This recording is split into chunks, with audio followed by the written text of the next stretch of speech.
कहानी का नाम भक्त गुणानंद की शिव भक्ति। प्राचीन भारत का एक हरियाली से भरा शांतिपूर्ण गांव था नंदीपुर।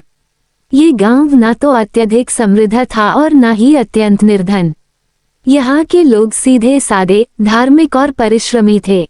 गांव के ठीक किनारे पर एक घना जंगल था और उसी जंगल में एक छोटी सी गुफा थी जिसके भीतर एक प्राचीन शिवलिंग स्थित था। उस गुफा को लोग महादेव स्थान कहते थे और मानते थे कि वहां भोलेनाथ स्वयं वास करते हैं।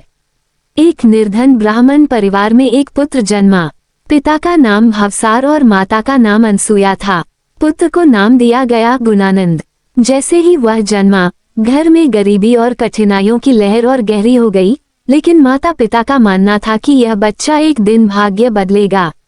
गुणानंद जब केवल 5 वर्ष का था, तब उसकी माँ उसे हर दिन मंदिर ले जाया करती थी। वहीं उसने सबसे पहले ओम नमः शिवाय सुना और फिर जैसे जैसे वह बड़ा हुआ, शिव जी के प्रति उसका आकर्षण गहरा होता गया। बाकी बच्चे खेलते, मगर गुणानंद एक कोने में बैठकर शिव तांडव स्तोत्र गाया करता। परिवार बहुत गरीब था, खेत नहीं थे, रोजगार नहीं था। पिता ने गांव के ब्राह्मण कार्य करने शुरू किए, यज्ञ, पूजा, संस्कार आदि। गुणानंद भी उनके साथ जाता, परंतु उसका मन केवल शिवलिंग के समक्ष बैठने में लगता। धीरे धीरे उसने खुद एक दिन जंगल के शिवलिंग के पास जाना शुरू किया, जहां कोई नहीं आता था। वह प्रतिदिन तड़के उठता, नदी में स्नान करता, जंगल से बेलपत्र, फूल और जल लाकर शिवलिंग पर चढ़ाता। वो खुद भूखा रह जाए, मगर शिवलिंग की पूजा कभी न छोड़े।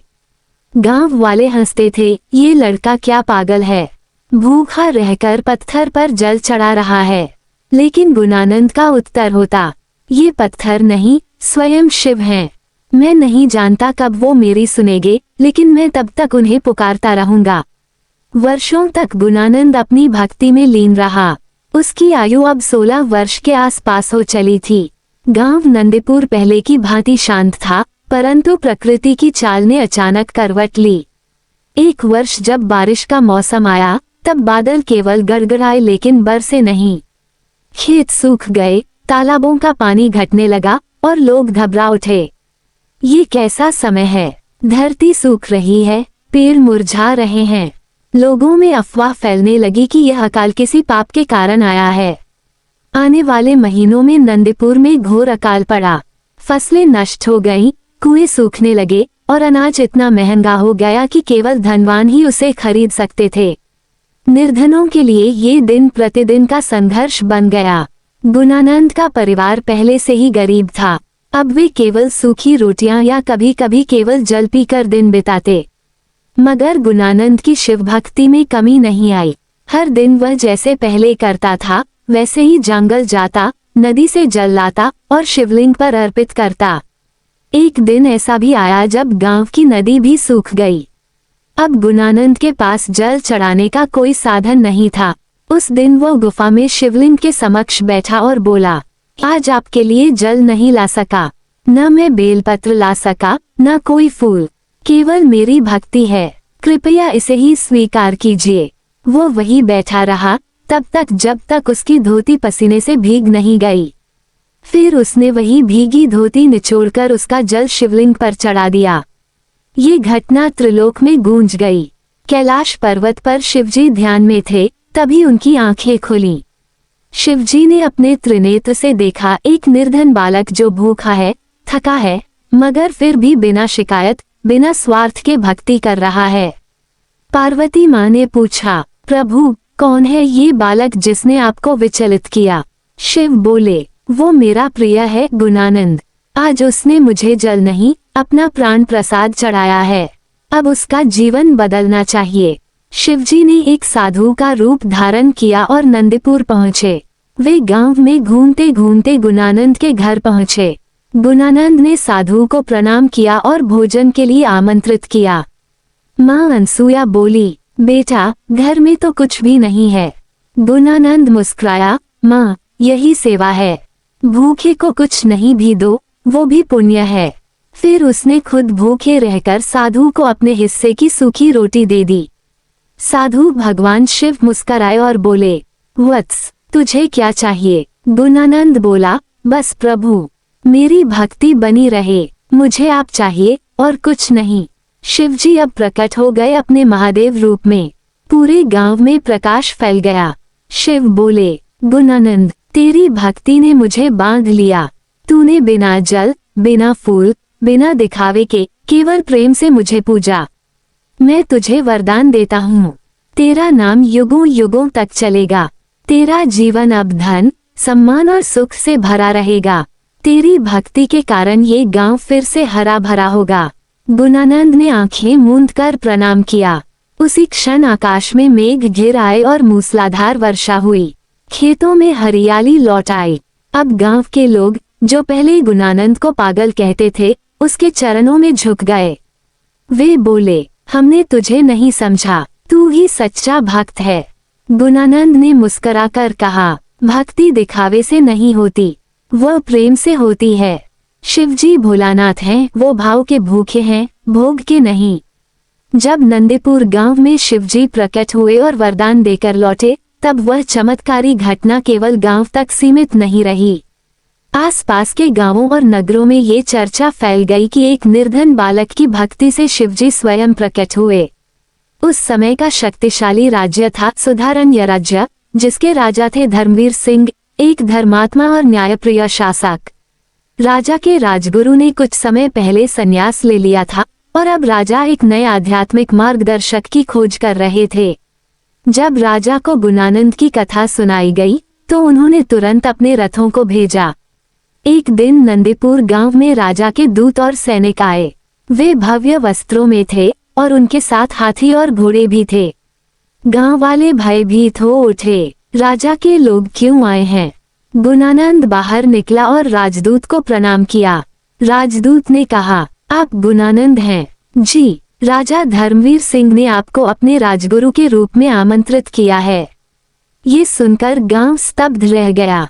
जो बालक कभी सूखी रोटियों से दिन काटता था, आज उसे राजमहल से बुलावा आया था। गुणानंद ने कहा, मैं केवल शिव का सेवक हूँ। यदि राजा की सेवा भी शिव सेवा मानी जाए, तो मैं चलने को तैयार हूँ। गांव वालों ने आंखों में आंसू भरकर उसे विदा किया। माताजी ने मस्तक चूमा और कहा, बेटा, तू अब पूरे समाज का दीपक बन गया है। राजधानी सुधारण्यपुर पहुंचते ही गुणानंद का राजकीय सम्मान हुआ। नगर वासियों ने फूल बरसाए, शंख और नगाड़े बजे।